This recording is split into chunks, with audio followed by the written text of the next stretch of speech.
परम शांत, परम जितेंद्रिय बन गए और सबसे बड़े श्री भरत जी महाराज ने राज सिंहासन संभाला। पर भरत जी का मन भी ज्यादा लगा नहीं। संसार से मन उनका तो पहले ही हट चुका था और पूरा राज सत्ता पाने के बाद उनका मन भगवान में ही लगा रहा। वो संसार में वैसे ही जीवन जीते थे, वो वैसे ही रहते थे जैसे कीचड़ में कमल का पुष्प खिलता है। सबके बीच में रह के भी सबसे अनासक्त थे श्री भरत जी महाराज। एक दिन भरत जी ने अपनी प्रजा को समझाया, सही दिशा दी, पर यह नामुमकिन है कि दुनिया अपनी मस्ती छोड़ दे, इसलिए ऐ दिल तू ही ये बेकार बस्ती छोड़ दे। श्री भरत जी महाराज सबका परित्याग करके, पुत्रों का, पत्नी का, परिवार का, क्यों त्याग कर देना कितनी बड़ी बात है। आज के जमाने में हम त्याग ही नहीं कर पाते। कौन करता है अपनी पत्नी का, अपने पुत्रों का, अपने परिवार का त्याग? बूढ़ा हो जाता है, बाल पक जाते हैं, फिर भी संसार के विषयों से मन हटता नहीं है। यही तो माया है, प्रबल माया, मम माया दुरत्यया। यही तो माया है, मैं और मोर तोड़ते माया। यही तो माया है, ईश्वर की प्रबल माया है। सब कोई जान रहा है कि ना पत्नी साथ देगी, ना पुत्र साथ देगा, ना परिवार साथ देगा, ना ये शरीर साथ देगा। सब जान रहे हैं, पर जान कर भी सब उलझे पड़े, सब उलझे। यही माया है जो है नहीं पर दिखाई बराबर पड़ती है। जैसे नदी के किनारे पड़ी हुई सीपी में जब धूप पड़ती है, प्रकाश पड़ता है सूर्य का, चांदी की तरह चमकती है। चांदी है नहीं पर चांदी की तरह दिखती है। सड़क में जब आप चलते हैं रास्ते में, तो सड़क में ऐसा लगता है पानी भरा है गर्मियों के दिन में, परंतु वहां पानी होता नहीं है, पर दिखता है पानी। पानी की भ्रांति, पानी जैसे है, पानी है नहीं। उसी तरह संसार में कोई किसी का है नहीं, पर नजर सबको बराबर आ रहा है कि ये मेरा है, ये मेरा है, ये मेरा है। यही माया है। इस माया से जो बच गया वो नानक कबीर बन गया, मीरा और नरसी बन गया, आद्य शंकराचार्य बन गए, स्वामी श्री करपात्री जी बन गए, जिन्हें ये बोध हो गया कि ये मेरा है, ये मेरा नहीं है। जीवन भर जिसे हम अपना मानते हैं, अंत में पता चलता है ये तो हमारा था नहीं। जो हमारा था हमने उसे अपना माना ही नहीं। मीरा ने कहा है ना, मेरे तो गिरधर गोपाल बस वही मेरे हैं, बाकी सब स्वप्न है। उमा कहा हूं मैं अनुभव अपना, सत हरि भजन जगत सब सपना। सब सपना है, स्वप्नवत है। आंख खोलते ही जैसे स्वप्न टूट जाता है, उसी तरह आंख बंद होगी तो ये संसार का हर सपना टूट जाएगा। सब बेकार है। ये मेरा था, ये मेरा था, प्रेजेंट में है नहीं। भरत जी गंडकी के तट पर चले गए और गंडकी तट पर एक कुटिया बनाकर प्रेम से श्रीमन नारायण नारायण नारायण नारायण का श्री भरत जी ने जाप किया। सबका परित्याग कर दिया। त्याग में सुख है। यदि आप सुखी होना चाहते हैं तो एक बार त्याग करके देख लीजिए। एक बार मन को संसार से हटा कर देख लीजिए, आपको अपार सुख की अनुभूति हो जाएगी। भरत जी ने हटाया, गंडकी के तट पर बैठे श्रीमन नारायण नारायण नारायण नारायण का जाप करने लगे। एक दिन वो स्नान करने गए, एक मृगी पानी पीने आई। भरत जी को लगा बहुत बढ़िया है, पानी पी रही है। तभी शेर ने दहाड़ लगाई, मृगी ने छलांग लगा दी पानी में। वो मृगी गर्भवती थी। जैसे ही छलांग लगाई, उसका गर्भ पानी में गिर गया, बहने लगा। भरत जी को लगा इसे नहीं बचाए मर जाएगा।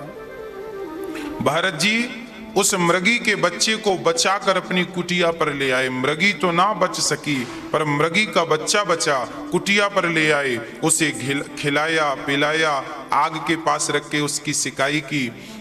किसी की जान बचाना बुरा तो नहीं था भरत जी के लिए, सबके लिए अच्छी बात है जान बचाना। किसी की भी आप जान बचाएं, किसी की भी आप रक्षा करें, परंतु गलती क्या हो गई? भरत जी महाराज ने उस मृग के बच्चे से प्रेम कर लिया। स्नेह कर लिया, जैसे आप लोग कुत्तों से प्रेम करते हैं आजकल, जैसे आप लोग घर परिवार के सदस्यों से प्रेम करते हैं, भारत जी ने भी उस मृगी के बच्चे से प्रेम कर लिया। और हाँ, मेरा मृग मेरा मृग मेरा मृग मेरा मृग मेरा मेरा करते करते बुढ़ापा आ गया। इतने आसक्त हो गए श्री भरत जी महाराज के उस मृगी में, उस मृग में, कि जब उनकी मृत्यु की घड़ी आई तो वो विचार करने लगे, मेरे जाने के बाद इस मृग का क्या होगा। लो, बंधन जंगल में भी हो सकता है, जरूरी नहीं है कि घर परिवार में ही बंधन हो। भारत जी ने सारा त्याग इसलिए किया था कि बंधन ना हो, पर जंगल में भी मृग के बच्चे से बंधन हो गया। और भरत जी मृग का चिंतन करते करते, मेरे मृग का क्या होगा, मृग का क्या होगा, मृग का चिंतन करते करते प्राणों को त्याग दिया। यमराज ने देखा, थोड़ा सा इनको डालो, यमराज ने देखा, पूरा हिसाब किताब किया, खाता निकाला, क्या करके आए हैं बाबा जी? देखा मृग का चिंतन करके आए हैं। यमराज ने भरत जी को मृग कहा, आप मृग का चिंतन करते आए हैं, जाइए आपको हम मृग बनाकर भेजते हैं। भरत जैसा ज्ञानी, भरत जैसा संत आज जंगल में मृग बन के घूम रहा है। क्यों बन गए? क्योंकि अंते यामति सागति, मरते समय जिसकी मति जैसी होती है उसकी गति वैसी निश्चित होती है। यदि गति सुधारना है तो मति सुधार लीजिएगा। मति, श्री पितामह भीष्म ने यही तो कहा, इति मति रूप कल्पिता वितृष्णा, मेरी मति जो है तृष्णा रहित हो चुकी है, इच्छाओं से ऊपर उठ चुकी है, इच्छाओं का परित्याग कर चुकी है। हाँ, इति मति रूप कल्पिता, सारी इच्छाएं समाप्त हो गई। मतलब आपकी जो मति है, बुद्धि है, वो इच्छाओं से शून्य हो जाए। भरत में मन लगा, अब मृग में मन लगा, भरत जी मृग बन के आए। पर ध्यान सब था, चूंकि संत थे, स्मरण कुछ भी भूला नहीं। अब भरत ने मृग का देह त्यागा और तीसरा जन्म पंडित जी के घर में हुआ। संयोग से फिर इनका नाम भरत ही रखा गया। पिता कहते हैं गीता पढ़ लो, पिता कहते हैं रुद्राष्टाध्याय याद कर लो, कर्म कांड कराना, पर भरत जी चुप रहते हैं। तब इनका नाम पड़ा जड़ भरत। मूर्ख कहने, जड़ मीन्स मूर्ख, मूर्ख कह करके लोग संबोधित करने लगे। कुछ नहीं ज्ञान है, इसे अक्कल नहीं है, मूर्ख है। भारत जी बोले कोई बात नहीं, पिछली बार विद्वान बने थे तो मृग बनना पड़ा था, इस बार मूर्ख ही ठीक है। हाँ, इस बार मूर्ख अच्छे हैं।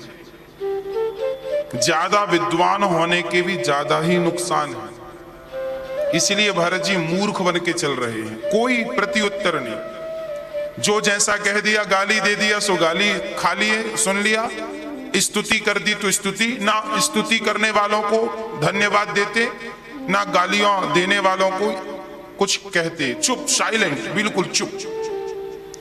वैसे भी ये तन है कितने दिन का?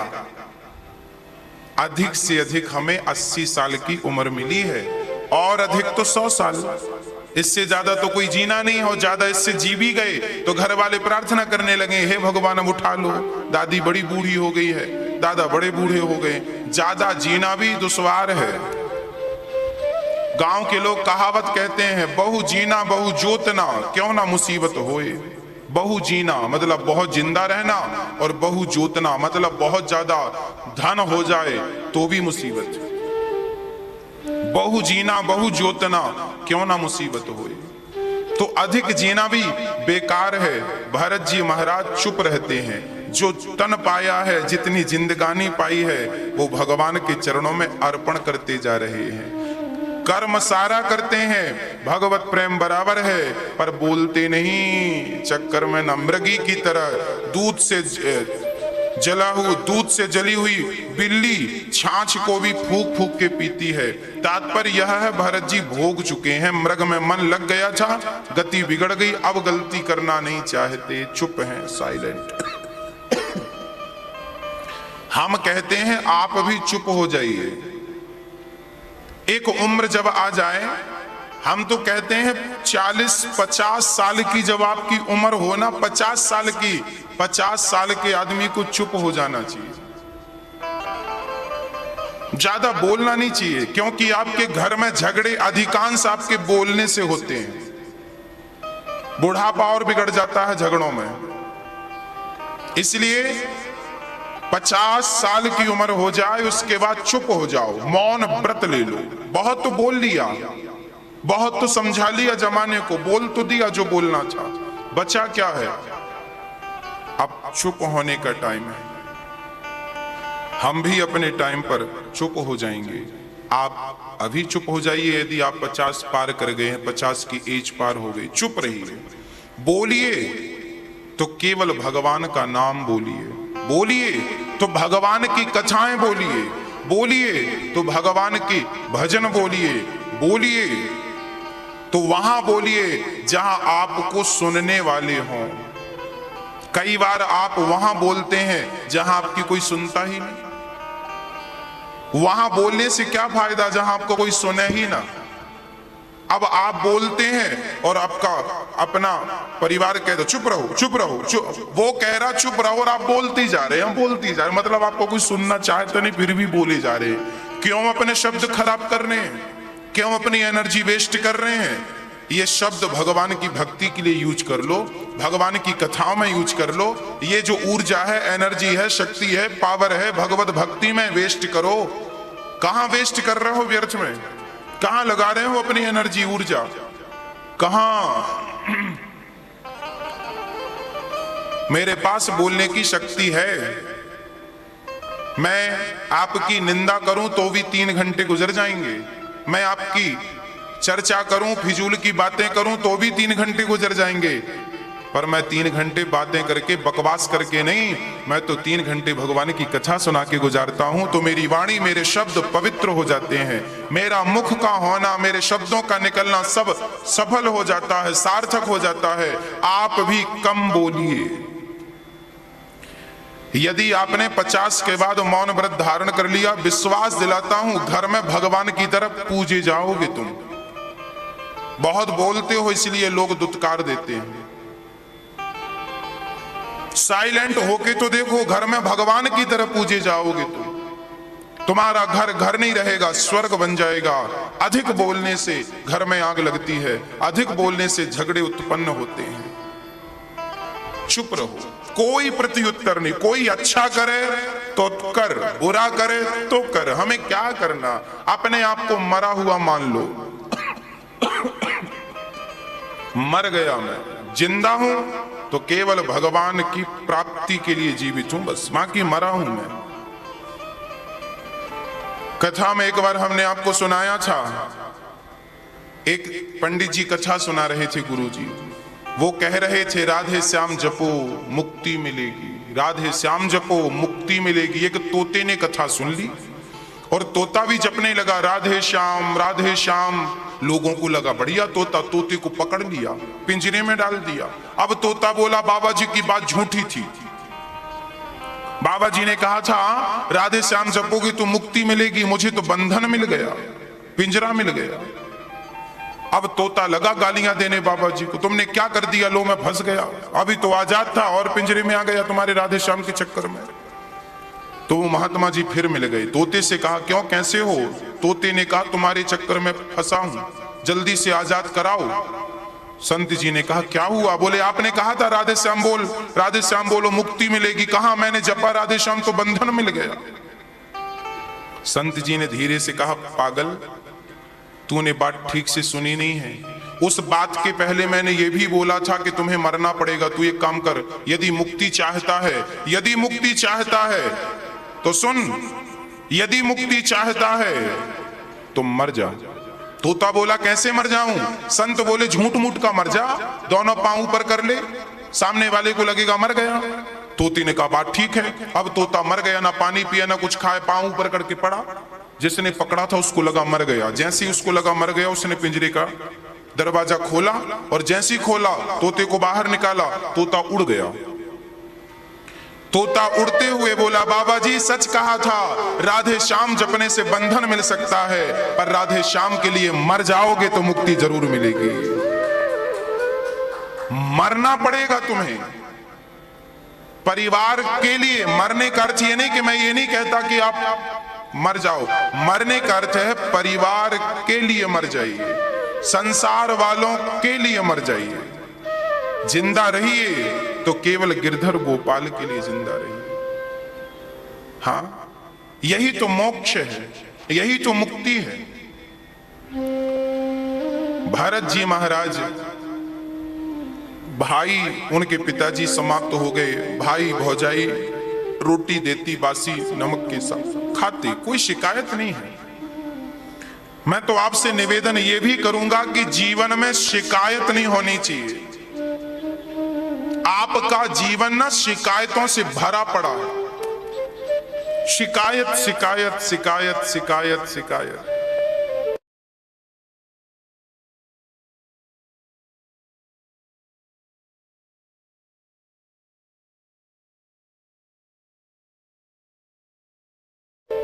किसी को पत्नी से शिकायत है, किसी को पति से शिकायत है, किसी को माँ से शिकायत है, किसी को पुत्र से शिकायत है, किसी को सास से शिकायत है, किसी को बहू से शिकायत है, किसी को माँ से शिकायत है, किसी को बेटी से शिकायत है, किसी को पड़ोसियों से शिकायत है, किसी को अपने शरीर से शिकायत है, किसी को भगवान से शिकायत है। अरे जिंदगी में तुम शिकायत करने पैदा भए हो? शिकायत ही देखना है तो शिकायत पूरी जिंदगी देखोगे, समाप्त नहीं होंगी। कौन भला आदमी है आपके जीवन में? शिकायत तो बनी रहेंगी। इन्हीं शिकायतों के बीच में आपको रह करके और भगवत प्राप्ति पान करना है, और शिकायतों में उलझ मत जाना। मैं तो कहता हूं शिकायत भरा जीवन ना हो, बल्कि जिनसे शिकायत है उनको धन्यवाद देना शुरू कर लो कि आपके कारण एक बेटे ने बाप को लात मार के निकाल दिया। जरा समझिएगा, एक बेटे ने पिता को लात मार कर घर से निकाल दिया। उस बाप ने, उस पिता ने रोया नहीं, उस पिता ने शिकायत नहीं की। देखिए, नेगेटिविटी एक होता है, एक होती है नेगेटिव, एक होती है पॉजिटिव। नेगेटिव सोच, नेगेटिविटी, पॉजिटिव सोच।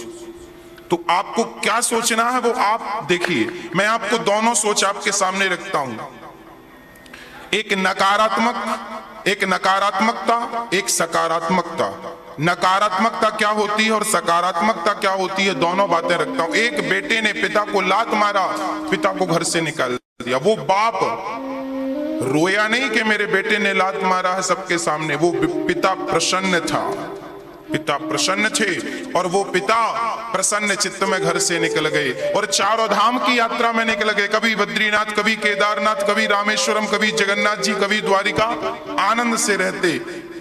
लोग कहते, क्यों तुम्हारे बेटे ने लात मार के निकाला है, तुम्हें दुख नहीं है? तो वो बाप हंसता हंसता कहता, मैं तो बेटे से शिकायत नहीं करता, मैं तो बेटे को धन्यवाद देता हूं कि लात ना मारी होती तो मुझे चारों धाम का दर्शन ना होता, भगवान का दर्शन ना होता। ये सकारात्मकता है।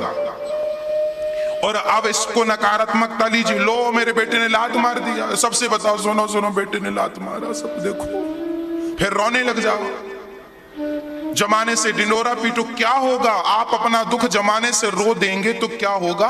कम हो जाएगा, खत्म हो जाएगा? हाँ, कुछ भी नहीं होने वाला। मत रोइए अपना दुख, मत कहिए किसी से अपना दुख, धन्यवाद देना सीखिए। किसी को दोष मत दीजिए। जब राम वनवास आए ना तो निषाद राज ने कैकई को बहुत डांटा। निषाद राज ने कहा, कैकई तूने राम को वनवास भेज दिया, तेरे कारण राम देख घास के बिस्तर में सो रहे हैं। जब निषाद राज ने भगवान के लिए पेड़ की छांव में बिछाया घास का बिछौना, तो राम को, सीता को घास के बिस्तर में सोता देख निषाद की आंखों में आंसू आ गए। जो सीता कमल की पंखुड़ियों में चलती थी, आज वो जंगल में नंगे पांव कांटों में चल रही हैं। निषाद बोला, कैसी निर्दयी मां है ये कैकई। राम सीता को वनवास भेज दिया। तब वहां लक्ष्मण जी ने कहा है ना निषाद, को ना काहू को सुख दुख कर दाता, निज कृत कर्म भोग सब भ्राता। कोई किसी को सुख नहीं देता, कोई किसी को दुख नहीं देता, हर प्राणी अपने कर्मों का प्रतिफल भोगता है। राम को ही श्राप मिला था जब वो नारायण थे, नारद जी ने श्राप दिया था, जैसे मैं नारी के वियोग में तड़प रहा हूं तुम्हें भी रोना पड़ेगा। ये सब श्राप के कारण है, इसलिए दोष ना दो किसी को। जीवन में जब दुख मिले तो दोष पति को, पत्नी को, परिवार को, पड़ोसियों को दोष ना देना, बल्कि ये समझना कि तुम्हारे अपने पापों के कारण तुम्हें ये दुख मिला है। कोई पाप तुमसे हुआ होगा किसी जन्म में, जिसकी सजा हमें मिली है, उसे भोग लो। शिकायत करने से क्या होगा? जीवन सब जीते हैं भक्तों, पर जीवन जीने का भी एक अपना ढंग होता है। सबका अपना अपना ढंग है। कोई रोते रोते जीता है, कोई हंसते हंसते जीता है। कोई जीवन को बोझ बनाकर जीता है, तो कोई जीवन को आनंद बनाकर जीता है, सुख बनाकर। वाह, मेरी जिंदगी में बहुत सुख है, सुख है, बहुत सुख है। शिकायत भरा जीवन भार बन जाता है, और शिकायत ना हो तो भार नहीं, हम तो कहते हैं आप उदार बन जाइए, उदार बन जाइए। उदार होना चाहिए, आपके स्वभाव में उदारता होनी चाहिए, भार का कोई भाव ना हो। भरत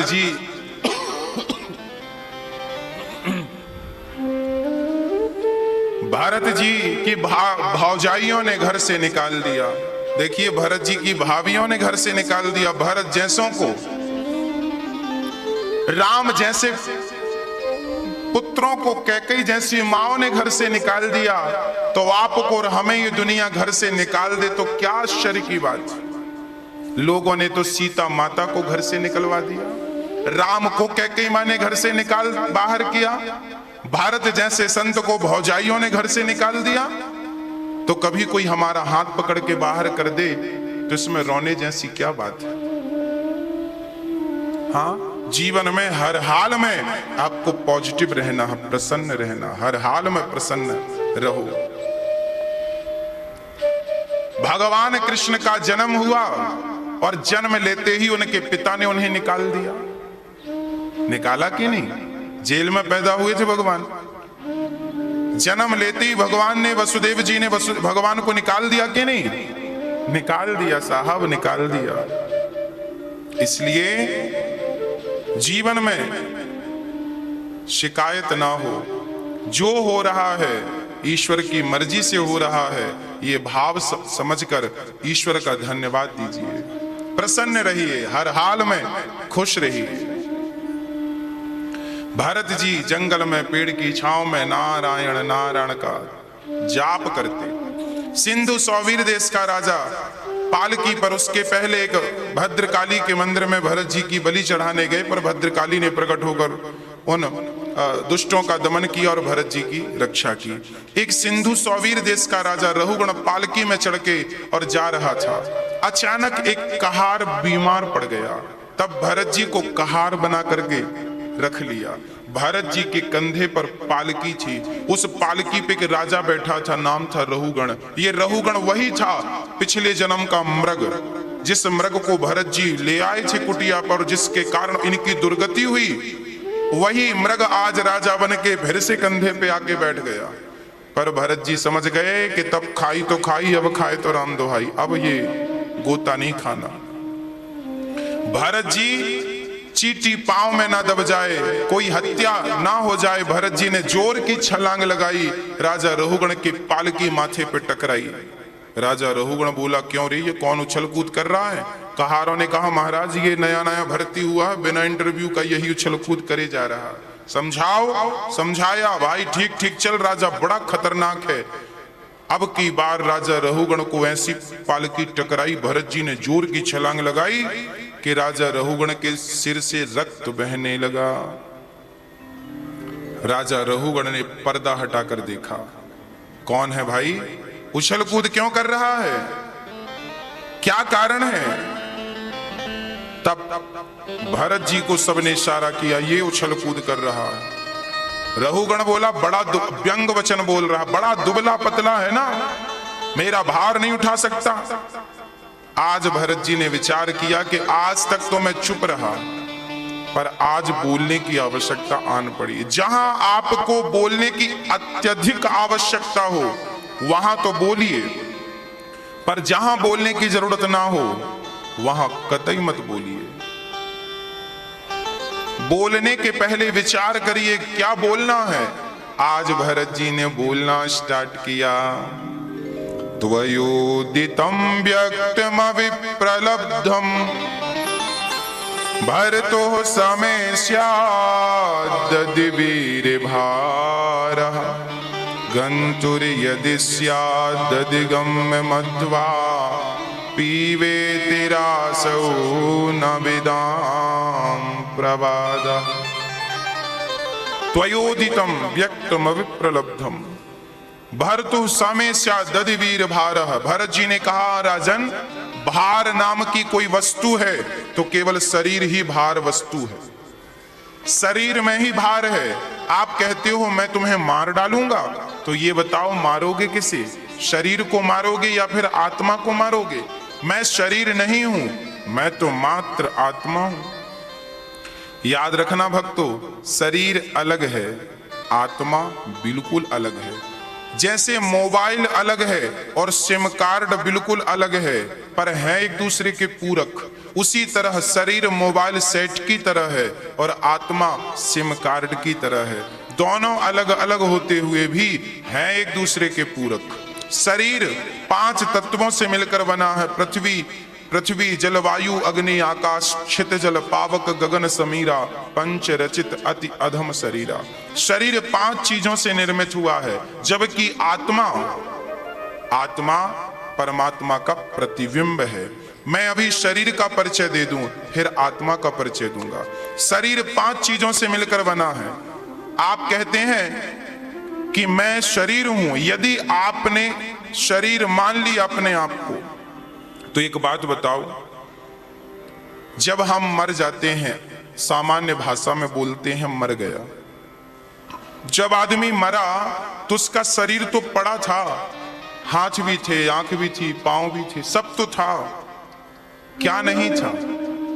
क्या चला गया जिसके कारण कह रहे हैं लोग मर गया? बोले आत्मा निकल गई। आत्मा चली गई तो लोगों ने कहा मर गया, लोगों ने कंधे पे रखा, शमशान ले गए, जला के आ गए। आत्मा निकल गई तो शरीर की कोई वैल्यू नहीं, कोई कीमत नहीं, कोई अस्तित्व नहीं। शरीर का अस्तित्व तब तक है जब तक इसके भीतर आत्म तत्व है, आत्मा है। इसका अर्थ यह है कि आत्मा चले जाने के बाद भी शरीर था। यदि आप शरीर थे तो आप तो तब भी थे जब आत्मा नहीं थी। इसका तात्पर्य यह हुआ कि हम शरीर नहीं हैं, हम आत्मा हैं। मेरा स्वरूप क्या है? ये तो नाम, मेरा नाम अनिरुद्धाचार्य लोगों ने रखा है, माँ ने रखा, गुरुजी ने रखा, परिवार ने रखा। अरे आपका भी कुछ नाम है। नाम तो व्यक्ति विशेष की पहचान के लिए केवल नाम लिया जाता है। मैं अनिरुद्धाचार्य नहीं हूं, मैं शरीर भी नहीं हूं, मैं हाथ नहीं हूं, मैं पांव नहीं हूं, मैं माथा नहीं हूं, मैं गला नहीं हूं, मैं हृदय नहीं हूं, मैं पेट नहीं हूं, मैं पीठ नहीं हूं। मैं कौन हूं? ये सारी चीजें मेरे शरीर के अंग हैं। हाथ मेरे शरीर का अंग है, पांव मेरे शरीर का अंग है। शरीर में हाथ तो है पर मैं हाथ नहीं हूं, शरीर में पांव तो है पर मैं पांव नहीं हूं, शरीर में पेट तो है पर मैं पेट नहीं हूं, शरीर में पीठ तो है पर मैं पीठ नहीं हूं। मैं कौन हूं? मैं शरीर नहीं हूं, आंख नहीं हूं, गाल नहीं हूं, कान नहीं हूं, गला नहीं हूं। मैं आत्मा हूं, मैं सिर्फ आत्मा हूं। ये शरीर हमें मिला है साधन धाम मोक्ष कर द्वारा। ये शरीर परमात्मा ने दिया है, ये शरीर मोक्ष का साधन है। ये शरीर परमात्मा की प्राप्ति का एकमात्र साधन है। जैसे मोबाइल बात करने का एक साधन है, जैसे मोबाइल बात करने का एक साधन है, ऐसे शरीर अब आपको बात करनी हो तो बिना मोबाइल के, बिना टेलीफोन के बात तो नहीं हो सकती। उसी तरह भगवान की प्राप्ति करना हो तो शरीर एक साधन है। हां, शरीर रूपी साधन को हमने पाया, आपने पाया। इस साधन को पाकर उस परमात्मा को ना पाए जिसे पाने के लिए साधन मिला था, तो मुझे लगता है बेकार चला गया कि नहीं। मैं आपसे निवेदन करूंगा, अपने तन को बेकार व्यर्थ मत जाने दीजिएगा। श्री भरत जी महाराज आज कह रहे हैं, मैं आत्मा हूं और तुम मारोगे किसे? शरीर को मारोगे। शरीर ऑलरेडी मरा पड़ा है, किसे मारने की बात कर रहे हो? राजा रहुगण पानी पानी हो गए। आत्मा क्या है? आत्मा परमात्मा का स्वरूप है, ईश्वर अंश, जीव अविनाशी, चेतन अमल सहज सुख राशि। सर्वम खलविदम ब्रह्म सोहम तत्वमसि। ये सब क्या इशारा कर रहे हैं? ये इशारा कर रहे हैं कि ईश्वर ही आत्मा है। कैसे? ईश्वर ही आत्मा है। हाँ, कैसे? जैसे आपका प्रतिबिंब दर्पण में दिखता है, आपके सामने आईना है, दर्पण है, तो आपका ही प्रतिबिंब आईने में है। 1,00,000 आईनों के सामने आप खड़े हो जाओ, दर्पण के सामने, तो आप 1,00,000 दिखने लग जाएंगे। आप हैं एक, पर लाख दर्पण होने से आप लाख दिखने लग जाएंगे। उसी प्रकार परमात्मा एक है, पर वही परमात्मा जब हम सबके भीतर प्रवेश करता है तो परमात्मा का वही स्वरूप जिसे हम दर्पण में देखते हैं, अपने स्वरूप को, जिसे प्रतिबिंब कहते हैं, परमात्मा का प्रतिबिंब ही तो आत्मा है। जैसे हमारा प्रतिबिंब दर्पण में दिखता है, ऐसे परमात्मा का प्रतिबिंब हम सबके भीतर आत्मा के रूप में है। आध्यात्म से आत्मा कहता है, साइंस से एनर्जी पावर कहता है। हाँ, यही पावर, यही एनर्जी, यही आत्मा हम सब के भीतर प्रवेश कर चुकी है, और वो निकल जाए तो हम कुछ नहीं है, अभी गिर जाएंगे। तो आत्मा परमात्मा का स्वरूप है। शरीर, मैं शरीर नहीं हूं, मैं आत्मा हूं।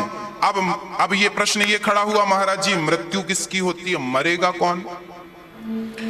शरीर ऑलरेडी जड़ है, मरा हुआ है। शरीर की मृत्यु होती ही नहीं। शरीर 5 चीजों से मिलकर बना है, पृथ्वी जल वायु अग्नि आकाश। 5 में समा जाते हैं। अग्नि तत्व अग्नि में समा गया, जल तत्व जल में समा गया, आकाश तत्व आकाश में, पृथ्वी तत्व पृथ्वी में, वायु तत्व वायु में समा गया। शरीर 5 से मिलकर बना है, 5 में समा गया। आत्मा परमात्मा के पास से आई है, परमात्मा में जाकर परमात्मा से मिल गई। अब मरा कौन, बचा कौन? एक तीसरा भी सब्जेक्ट हम सबके भीतर। हमारे पास एक सूक्ष्म शरीर और होता है। हमारे पास एक सूक्ष्म शरीर है जो स्वप्न का भी दृष्टा है। जब आप सपना देखते हैं ना, तो आप अपने घर में कमरे में सोए होते हैं, पर सपने में आप वृंदावन आ गए, सपने में आप हरिद्वार चले गए, आप गंगा नहा रहे हैं। आप तो घर पड़े थे, पर ये गंगा कौन नहा रहा है? एक और शरीर है जो स्वप्न में भटकता है। वो आपका ही स्वरूप है, शरीर है। उसी को कहते हैं सूक्ष्म शरीर। शास्त्र उसे कौन सा शरीर कहते हैं? सूक्ष्म शरीर। वही सूक्ष्म शरीर यहां से स्वर्ग और नरक जाता है। जब शरीर पूरा होता है, आत्मा निकलती है ना, तो आत्मा निकलती है तो आत्मा अकेली नहीं निकलती, हमारे इस शरीर से वो सूक्ष्म शरीर भी निकलता। सूक्ष्म शरीर निकला, आत्मा निकली, आत्मा इस शरीर से निकलकर उस सूक्ष्म शरीर में चली जाती है, और फिर वही सूक्ष्म शरीर भगवान के पास जाता है। भगवान हमारा बड़ा स्वागत करते हैं, आओ बैठो।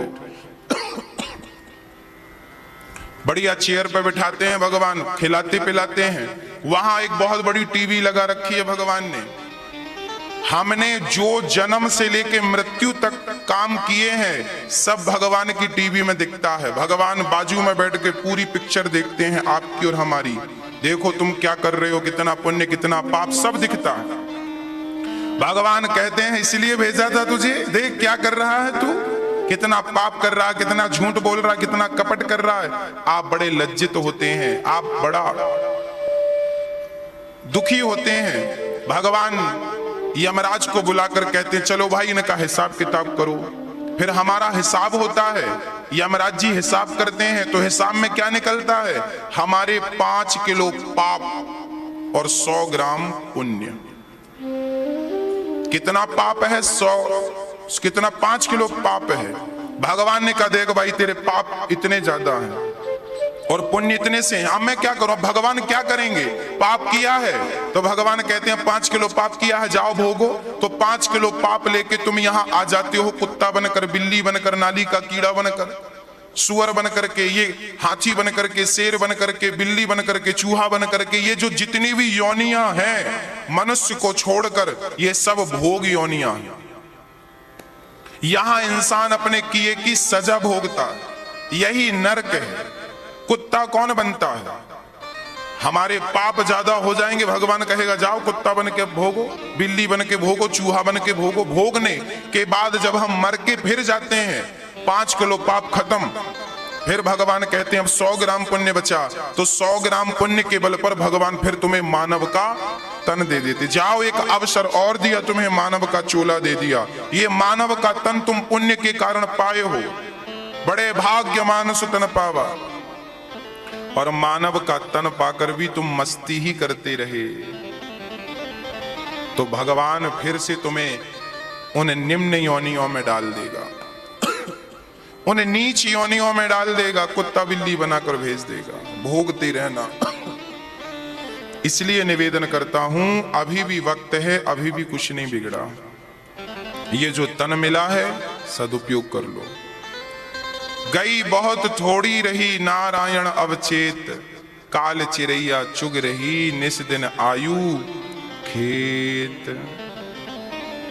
राजा परीक्षित थर थर कांपने लगे। 28 प्रकार के नरकों का वर्णन श्री भरत जी ने कराया है।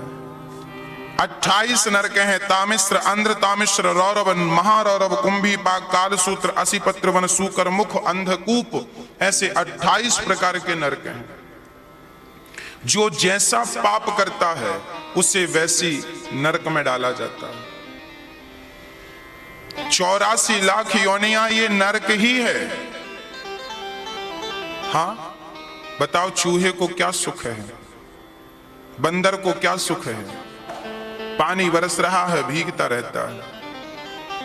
इंसान कितना सुखी है, इंसान से सुखी कौन होगा। नरक भेजते हैं भगवान, जाओ जैसे धोबी घाट में कपड़ों की धुलाई, ऐसे नरक में हम सब की धुलाई। राजा परीक्षित बोले प्रभु मैं सब पाप से कैसे बचूंगा। माना कि मुझसे कोई पाप हो गया अनजाने में, अभी तक पता नहीं था पर पाप तो हो गए ना, अब क्या करूं मैं। तब सुखदेव जी बोले एक उपाय है। क्या उपाय है, बोले भगवान का नाम जपो। कितना भी पाप तुमने किया है भगवान का नाम जपते ही सारे पाप समाप्त हो जाएंगे। कलयुग केवल नाम आधारा, सुमरि सुमरि नर उतर ही पारा। यदि भवसागर से पार होना है तो केवल कृत्य यध्यायते विष्णुम त्रेतायाम यजतो मखई, द्वापरे परिचर्यायाम कलौ केशव कीर्तनात्। सतयुग त्रेता द्वापर में जो गति ध्यान करने से, समाधि लगाने से मिलती थी, कलयुग में वही गति केवल भगवान नाम जपने से मिल जाती है। इसलिए इस कलिकाल में केवल नाम का आश्रय लीजिए। हाँ, श्री भक्तमाल पावन ग्रंथ में एक वाक्य मुझे मिला। श्री हरिदास जी महाराज जी से एक बार किसी ने पूछा कि क्यों हरिदास जी हमेशा नाम जपते थे, युगल नाम जपते थे, राधे कृष्ण राधे कृष्ण। श्री हरिदास जी महाराज राधे कृष्ण जपा करते थे। एक दिन किसी ने कहा हरिदास जी ये राधे कृष्ण क्या लगा रखा है, क्या जप रहे हो। हरिदास जी ने कहा इसको जपोगे तो भव सागर से पार हो जाओगे, सारे पाप समाप्त हो जाएंगे। ये नाम भगवान का पावन करने वाला है। वो आदमी बड़ा दुष्ट था, उसने कहा कि नाम जपने से भी कोई भवसागर पार कर लेगा, यदि ऐसा हो गया तो मैं अपनी नाक कटा दूंगा। उस व्यक्ति ने हरिदास जी से कहा कि यदि भगवान का नाम जपने से यदि मेरा उद्धार हो गया तो मैं नाक कटा दूंगा। उसने कहा होता ही नहीं है, नाम जपने से कुछ नहीं। मतलब वो भगवान पर विश्वास ना करने वाला था। हरिदास जी से उलझ गया, बोले मैं तो नाक कटा दूंगा अपनी। तब हरिदास जी को भी लगा ये तो मुझे चुनौती दे रहा है। तब हरिदास जी ने भी कह दिया कि यदि तू नाक कटाएगा तो मैं भी आज वचन लेता हूं कि यदि भगवान का नाम लेने वाले का उद्धार ना हो गया तो मैं अपनी नाक कटा दूंगा। हरिदास जी का कहना था कि नाम लेने वाले का उद्धार जरूर होगा, और इनका कहना था कि नाम लेने से कुछ नहीं होगा। भक्तमाल में लिखा है कि 1 महीने के भीतर उस व्यक्ति ने, जिसने कहा था कि नाम लेने से क्या होगा, कुछ नहीं होगा, मैं अपनी नाक कटा दूंगा कुछ हो जाएगा, तो हरिदास जी महाराज जी के प्रसंग में भक्तमाल में लिखा कि उस व्यक्ति की 1 महीने के भीतर कुष्ठ रोग हो गया उसकी नाक में, और उसकी नाक गल गल के गिर गई, पूरी नाक गिर गई उसकी, रोग हो गया। 1 महीने के भीतर उसकी नाक गल गल के पूरी गिर गई, नाक इस प्रकार कट गई। परमात्मा सब देख रहे हैं, आप भगवान के नाम पर कितना विश्वास रखते हैं। हाँ, याद रखना, भगवान विश्वास करने योग्य हैं, ईश्वर अविश्वास का सब्जेक्ट ही नहीं है। इसलिए मेरी आपसे हाथ जोड़कर प्रार्थना है, ईश्वर विश्वास के योग्य है, अविश्वास प्रकट ना कीजिएगा। आप कभी ये मत कहिएगा कि भगवान का नाम जप रहे हैं क्या होगा। अरे भाई, एक सज्जन बीमार पड़ गए, उनका एक्सीडेंट हो गया, लोगों ने कहा भजन करता था, एक्सीडेंट क्यों हुआ? तब उन्होंने कहा कि भजन करते थे इसलिए तो बच गए, भजन नहीं करते तो एक्सीडेंट हुआ था, मर नहीं जाते। भगवान का नाम कल्याणकारी है। जीवन के किसी भी समय आपने कभी भी एक बार भी यदि भगवान का नाम जपा है तो वो एक नाम ही आपका कल्याण करने के लिए पर्याप्त है, ओनली एक नाम। इसलिए भगवान पे विश्वास तो रखिए, भगवान पे अविश्वास मत रखिए, अश्रद्धा ना रखिए, श्रद्धा तो रखिए। अजामिल जैसा पापी सुखदेव भगवान ने अजामिल का दृष्टांत दे दिया। अजामिल के बारे में कान्य कुब्जे दुजह कश्चित दासी पति रजामिलः नामनः नष्ट सदाचारो दास्याः संसर्ग दूषित। अजामिल जाति के ब्राह्मण थे, एक स्त्री के संग गलत संबंध रख लिया, वैश्या के संग संबंध रख लिया, सदाचार नष्ट हो गया और अजामिल पाप में डूब गए, सारे गलत काम करने लग गए। 10 बच्चे पैदा हुए, सबसे छोटे बच्चे का नाम संतों के आग्रह पर, संतों के कहने से अजामिल ने अपने सबसे छोटे पुत्र का नाम जानते हो क्या रखा? नारायण। जब अजामिल की मृत्यु हुई तो उसने अपने पुत्र का नाम पुकारा, बेटा नारायण नारायण। बेटे ने तो नहीं सुना, परमपिता परमात्मा ने सुन लिया, जाओ कोई पुकार रहा है, जरा बिठा के ले आओ विमान पर। विमान पर बैठकर अजामिल चल पड़े। यमदूतों ने कहा पार्षदों से, देखो इसने मरते समय बड़ा पाप किया है, बहुत पापी है, इसलिए हम यमदूत हैं, इसे ले जाएंगे नरक। पार्षदों ने कहा भले इसने पाप किया हो, पर मरते समय इसने भगवान का नाम लिया, इसलिए ये भवसागर से पार हो जाएगा। एक नाम से। यमदूतों ने कहा इसने भगवान का नाम नहीं लिया, इसने तो अपने पुत्र का नाम पुकारा है। पार्षदों ने कहा इसके पुत्र का नाम नारायण अभी से है, मेरे भगवान का नाम नारायण तो अनादिकाल से है, इसलिए इसका उद्धार होगा। अरे भाई, भाव कुभाव अनख आलसहूं, नाम जपत मंगल दिशि दसहूं। कोई भाव से जपे, कोई कुभाव से जपे, कोई आलस्य है आलस्य से जपे, भगवान का नाम कल्याण करेगा। आग में हाथ जानबूझकर डालो तो जलेगा, धोखे से डाल दो तो जलेगा। जहर जानबूझकर पियो तो मरोगे, धोखे से पियो तो मरोगे। उसी तरह भगवान का नाम कोई धोखे से जपे तो कल्याण करता है, कोई जानबूझ के जपे तो कल्याण करता है। मेरी तो आप सबसे विनती है कि किसी भी हाल में कभी भी भगवान का नाम मत छोड़िए। हर हाल में काम करते रहिएगा और नाम जपते रहिएगा। काम करते रहो, नाम जपते रहो, मन से गोविंद गोपाल गाते चलो। याद आवेगी उसको कभी ना कभी, मेरी विनती सुनेगा कभी ना कभी। ऐसा विश्वास मन में जगाते चलो, मन से गोविंद गोपाल गाते चलो।